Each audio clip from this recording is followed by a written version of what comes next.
Alors, maintenant que notre serveur Samba est installé, on va essayer de voir si les services ont démarré.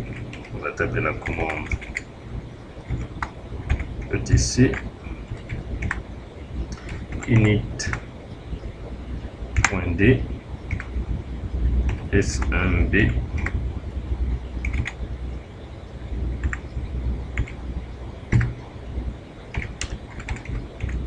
start.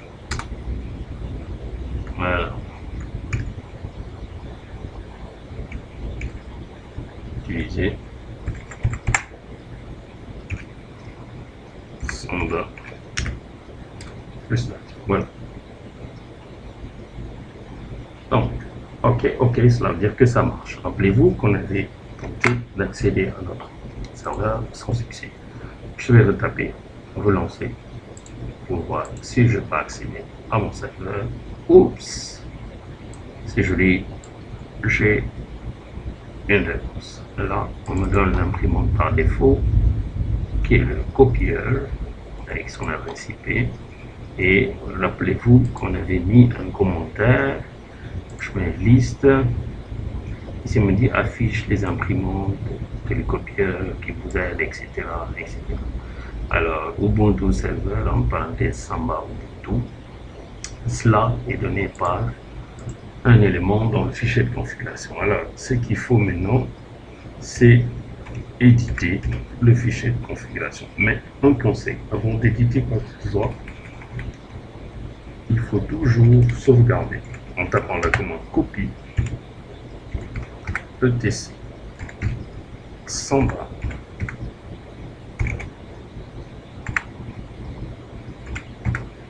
smb.conf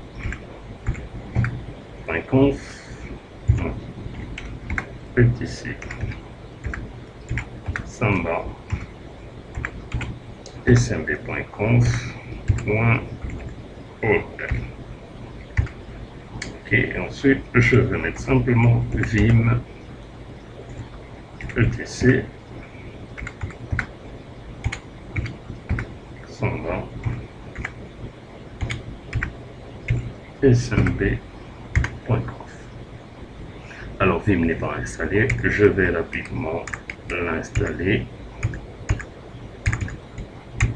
Get install vim. On pas beaucoup de minutes, c'est rapide parce que c'est un simple script fichier. Alors, vim me permet d'utiliser l'éditeur texte. Ok. Alors, ce qu'il faut, c'est, après avoir édité le fichier, on a déjà sauvegardé. Alors, on va sauvegarder parce que si on modifie, on voit qu'il y a une erreur, on ne le trouve pas.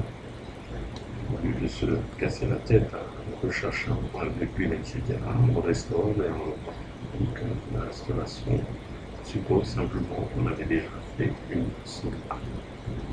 Donc voilà, on installe Vim et ensuite on va passer à l'étape d'édition de notre fichier de configuration. Alors, vous remarquez que je suis en train, chaque fois que je tape le M, ça me revient en virgule, c'est parce que je suis sur mon clavier anglais. Alors, je confonds des fois les touches, et ça me reconnaît dans la configuration de mon serveur. Voilà. Alors, il y a aussi une règle élémentaire qu'il faut aussi savoir et maîtriser une fois pour toutes. C'est qu'à chaque fois que vous voulez configurer un serveur, il faut d'abord fixer son adresse IP. Alors, il faut toujours, bien sûr, fixer l'adresse IP. Donc, comment fixer l'adresse IP? On avait vu ça sur un modèle précédent. Néanmoins, ça ne coûte rien de pouvoir faire ça tout de suite. Et ça nous permettra de pouvoir réviser rapidement la configuration réseau. Alors, on est à 83%. Alors, ça va bien se terminer rapidement et puis on passe à autre chose. Notre serveur est toujours là.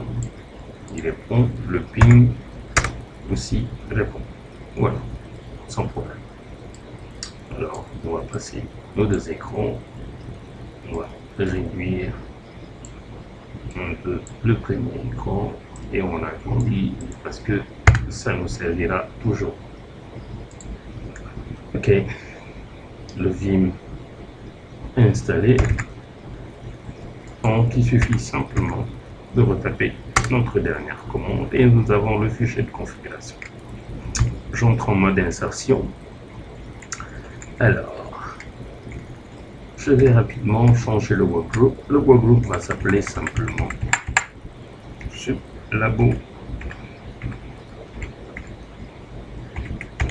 Là, très bien, oui, Labo Subinfo. Labo Subinfo. Ok. Alors, qu'est-ce qu'il y a à voir? Server string, on a vu, c'est ça qui était affiché. Pourcentage H, le nom du serveur. Ensuite, Ubuntu, Samba. On va voir ici que voilà, je vais spécifier l'interface, c'est-à-dire la carte réseau. Donc, ça connecté sur 127. Je peux mettre l'adresse IP du serveur. Néanmoins, si je n'ai pas plusieurs cartes réseau, je mets sur localhost.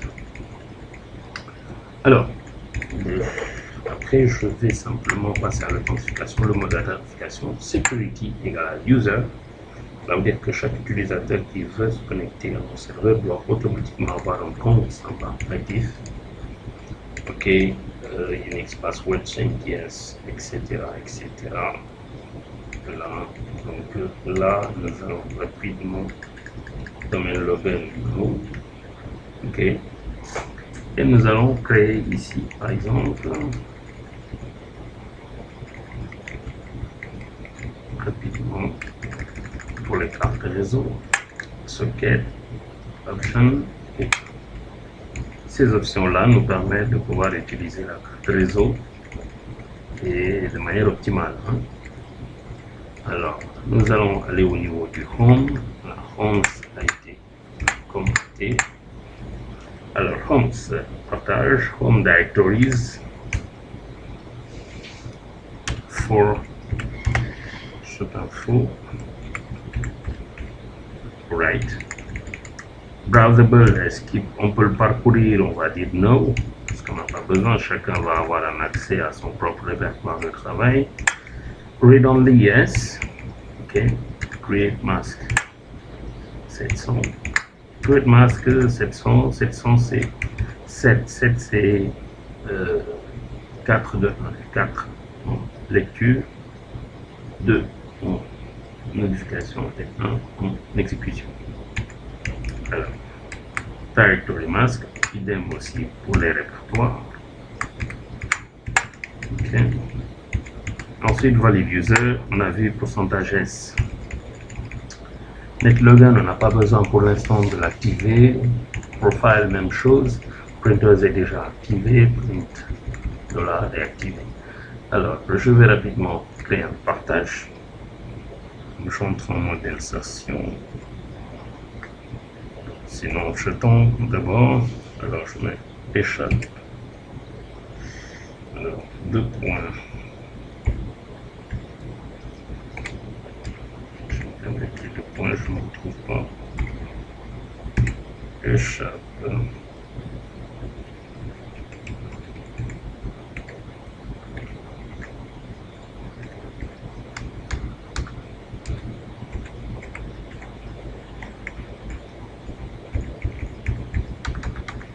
En train de rechercher les 2 points.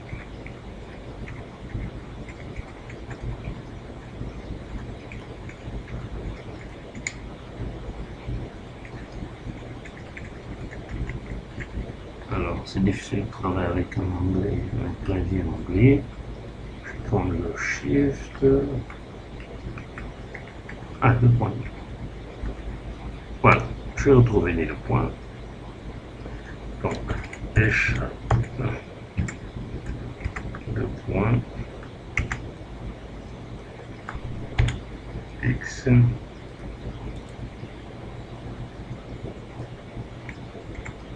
point d'exclamation. National right and quitte.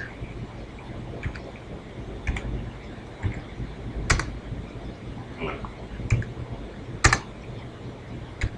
Et on va aller visiter donc, le fichier de configuration.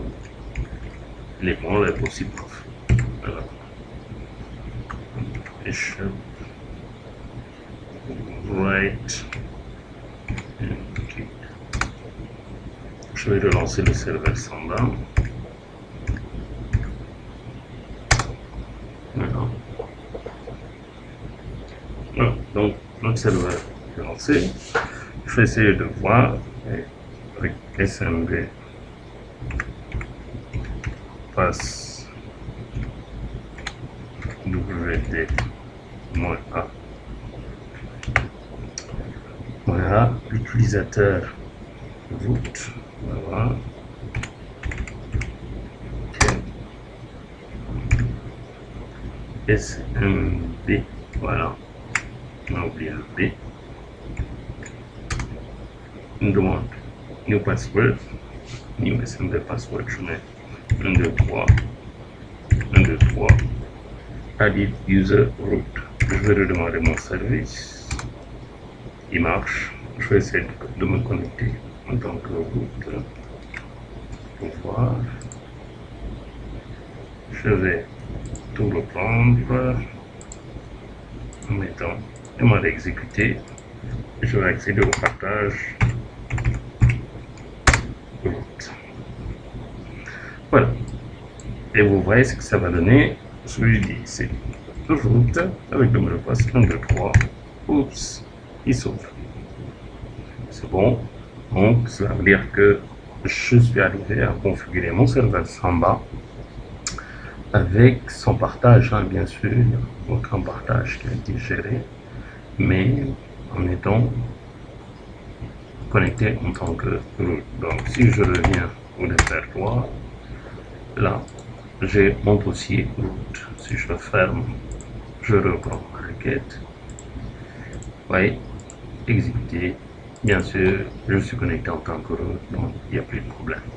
Alors, on va essayer de créer quelque chose dans root. On va voir si ça va s'afficher. Quand je mets ls, il n'y a rien, donc je mets touch hello.txt.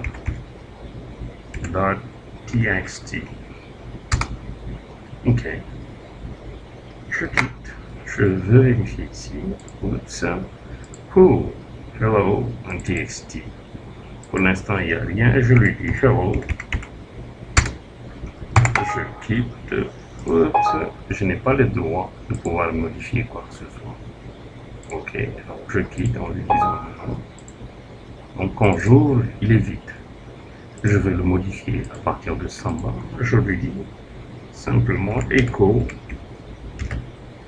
test que je vais rediriger vers hello.txt. Ok. Alors, on va sortir, on va vérifier ce que ça va donner. J'ouvre le texte et j'ai test. Excellent. Alors donc, le premier chapitre est bon. J'ai réussi à faire communiquer Windows et Linux à partir du service. Rendez-vous au deuxième chapitre pour permettre d'avoir un approfondissement du partage des fichiers, des répertoires et Samba comme étant notre contrôle de notre dossier.